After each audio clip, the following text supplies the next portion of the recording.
अस्सलामुअलैकुम स्टूडेंट्स, आज की वीडियो में हमने PSY 101 इंट्रोडक्शन टू साइकोलॉजी की जीडीपी को डिस्कस करेंगे।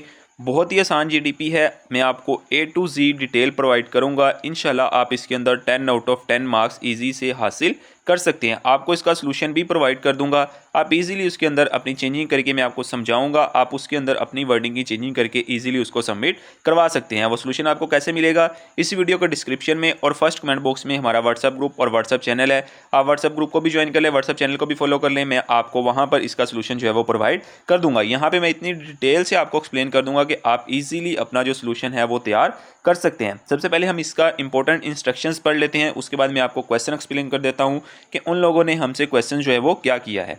ठीक है, यहाँ पर अगर आप देखो तो इसकी जो ओपनिंग डेट है वो है 27 अप्रैल और इसकी जो क्लोजिंग डेट है वो है 29। ठीक है, यानी कि आपके पास सिर्फ 2 दिन का टाइम है। 2 दिन के अंदर अंदर आपने इस जीडीपी को सबमिट करना है। और एक चीज़ आपने याद रखनी है कि जीडीपी को आप बार बार सबमिट नहीं कर सकते। अगर आपने एक डॉट लिख के भी सबमिट करवा दिया है तो वही आपका सबमिट हो जाएगा, दोबारा आप इसको चेंज नहीं कर सकते। असाइनमेंट्स को आप बार बार चेंज कर सकते हैं लेकिन जीडीपी को आप बार बार सबमिट नहीं कर सकते।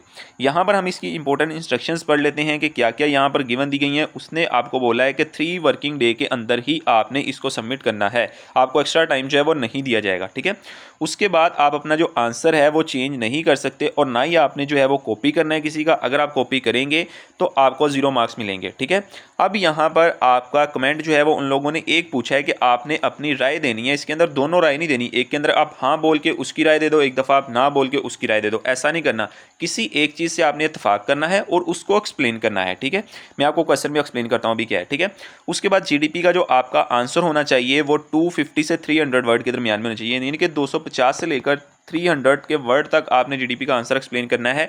270, 280, 310, 320 तक भी आप जा सकते हो इजीली। अगर आपका एक्यूरेट आंसर है तो आपको फिर भी मार्क्स जो हैं वो मिल जाएंगे। उसके बाद उसने कहा है कि आपने जो सबमिट करना है वो आपने अपने एलएमएस के ऊपर ही सबमिट करना है और कहीं पे आपने जीमेल करके या उनको किसी भी और तरीके से उनको ये जीडीपी जो है वो सबमिट नहीं करनी, आपकी एक्सेप्ट नहीं होगी। अब अगर यहाँ पर मैं आपको इसका क्वेश्चन दिखाऊँ, क्वेश्चन क्या है। क्वेश्चन बहुत ही ज़्यादा सिंपल है। मैं आपको एक दफ़ा रीड आउट करवा देता हूँ, उसके बाद मैं आपको इसको अपनी वर्डिंग में एक्सप्लेन कर देता हूँ कि वो हमसे क्या पूछ रहा है। ठीक है, डू यू एग्री, क्या आप इस बात से एग्री करते हैं कि the experience during the phallic stage, यानी कि फालक स्टेज वो होती है जो 3 साल से लेकर 6 साल के बच्चे की होती है। ठीक है, 3 साल से लेकर 6 साल के बच्चे की जो एज होती है उसको हम फालिक स्टेज कहते हैं। Particularly the Oedipus and Electra complexes have a lasting impact adult personality develop or later। मैं आपको अपनी वर्डिंग में एक्सप्लेन करता हूँ वो यहाँ पे क्या कहना चाह रहा है। वो कहता है कि क्या आप इस बात से इत्तेफाक करते हैं, मैं इसको एक्सप्लेन करने लगा हूँ। ठीक है, मैं 1 बाय 1 आपको इसके आंसर को भी एक्सप्लेन करूँगा। यहाँ पे मैं सिर्फ अभी आपको क्वेश्चन एक्सप्लेन कर देता हूँ। क्वेश्चन के अंदर वो क्या कहता है कि क्या आप इस बात से इत्तेफाक करते हैं कि फालक मरहला जो होता है, यानी कि 3 साल से लेकर 6 साल के एज जो आपकी होती है, उसके अंदर ख़ास तौर पे जो आपके बालिग होने की एज होती है उसके अंदर जो आप ज़िंदगी से मुतासिर हो जाते हैं या ज़िंदगी को समझ लेते हैं, क्या वही आपकी ज़्यादा ज़िंदगी तक असर डालता है या बालिग होने के बाद जो समझ बूझ आपको आती है वो आपकी ज़िंदगी के ज़्यादा देर तक मुतासिर करती है। फॉर एग्जांपल के तौर पे 3 साल से 6 साल के बच्चे के बाद वो आस्ता आस्ता जो है वो बालिग स्टेज की तरफ होना स्टार्ट हो जाता है। वो कहते हैं जो इस मरहले के अंदर वो सारी चीज़ें सीखता है, क्या उसकी ज़िंदगी के अंदर देर तक वही असरअंदाज रहता है या बालिग होने के बाद जब वो स्टडी करता है, एजुकेशन करता है, अपने दोस्तों में बैठता है, चलता फिरता है, वो वाली ज़िंदगी के अंदर जो वो तजर्बात हासिल करता है वो ज़्यादा देर तक उसके ज़िंदगी के अंदर मुतासिर रहते हैं। आप इस बात से क्या चीज़ इत्तेफाक करते हैं और क्यों इत्तेफाक करते हैं, रियल लाइफ के अंदर आपने इसकी एक एग्जाम्पल देकर आपने इसको एक्सप्लेन करना है। ठीक है, बहुत ही ज़्यादा आसान है, इसको मैंने अपनी वर्डिंग के अंदर एक्सप्लेन किया। अब आपने एक चीज़ यहाँ पे जो मैं आपको एक सोल्यूशन प्रोवाइड करने लगा हूँ, आपने जस्ट वहाँ से आइडिया लेना है। मैं आपको एक्सप्लेन कर देता हूँ मैंने उसके अंदर क्या लिखा है। आपने उसके अंदर चेंजिंग करके अपना एक एक्यूरेट जो है वो सोल्यूशन तैयार करके अपनी जीडीपी जो है वो सबमिट करनी है। अगर आप कॉपी पेस्ट करेंगे फिर आपको 0 मार्क्स मिलेगा। ठीक है, तो चलते हैं अपने सोल्यूशन की तरफ। सोल्यूशन में जाने से पहले चैनल पे न्यू है तो जल्दी से चैनल को सब्सक्राइब कर लो, बेल आइकन को प्रेस कर लो। ये तमाम एफर्ट्स आप तमाम स्टूडेंट्स के लिए की जाती है, तो चैनल को लाजमी सब्सक्राइब कर लिया करें ताकि हमें भी थोड़ी सी मोटिवेशन मिले और हम आप लोगों के लिए ज़्यादा से ज़्यादा जो है वो वर्कआउट करें वीडियो की एक्टिविटीज़ पर, ताकि आपको बर वक्त उसका सोल्यूशन जो है वो देखने को मिलता रहे। यहाँ पर अब जो मैंने आपको आंसर एक्सप्लेन किया है, जस्ट आपने यहाँ से आइडिया लेना है। मैं आपको 1 बाय 1 तमाम चीज़ें जो है वो एक्सप्लेन कर देता हूँ। मैंने यहाँ पर क्या लिखी हैं, मैंने कहा है कि यहाँ पर जो मेरा मतलब है ना वो ये है कि जो फालिक स्टेज होती है 3 साल से लेकर 6 साल के बच्चे की, वो आपकी शख्सियत की बुनियाद बनाती है। ठीक है, फॉर एग्जांपल के तौर पे जो बालिग शख्स होता है वो अपनी ज़िंदगी के बाद वाले जो तजर्बात होते हैं उसके ऊपर उसकी ज़िंदगी के अंदर ज़्यादा असरअंदाज होते हैं। फॉर एग्जांपल के तौर पे जो आपकी फालिक स्टेज होती है, यानी कि 3 साल से लेकर 6 साल का जो बच्चा होता है वो अपने ऑपोजिट जेंडर के साथ उसके इमोशनल और अटैचमेंट ज़्यादा होती है। ठीक है, यहाँ पर मैंने यही चीज़ जो है वो एक्सप्लेन की है। यहाँ पर अगर हम इस पैराग्राफ को रीड आउट करें, मैं आपको यहाँ पे मैंने सारी चीज़ें लिखी हुई हैं, मैं आपको उर्दू में एक्सप्लेन कर देता हूँ ताकि आप ईजिली इस चीज़ को अंडरस्टैंड कर सको कि मैंने यहाँ पर क्या लिखा हुआ है। मैंने यहाँ पर लिखा है कि जो आपकी एज होती है 3 साल से लेकर 6 साल के बच्चे की, आपने अक्सर अपनी लाइफ के अंदर भी देखा होगा 3 साल से लेकर 6 साल के बच्चे का जो रहना सहना होता है वो ऑपोजिट जेंडर के साथ होता है। यानी कि जो बेटा है उसकी माँ के साथ बनती है और जो बेटी है उसकी बाप के साथ बनती है। 3 साल से लेकर 6 साल के बच्चे के अंदर वो अपने ऑपोजिट जेंडर के साथ उसकी अटैचमेंट, उसके इमोशनल जो है वो मैच होते हैं। जैसे जैसे वो बालिग होता रहता है उसको समझ बूझ आती जाती है तो उसकी अपने जेंडर के साथ बनना स्टार्ट हो जाती है। जैसे बेटी है तो उसकी माँ के साथ बनना शुरू हो जाती है, जो बेटा है उसकी बाप के साथ बनना शुरू हो जाती है। ठीक है, यानी कि बालिग एज के बाद उसके ऊपर जो समाज के रहने सहने दुनियादारी के अंदर जब वो इसके ऊपर स्टैंड करता है, अपनी चीज़ों को स्टडी करता है, ठीक है, एनालाइज करता है, तो उसको अंदाज़ा हो जाता है उसकी अपने जेंडर के साथ जो बनना स्टार्ट हो जाती है।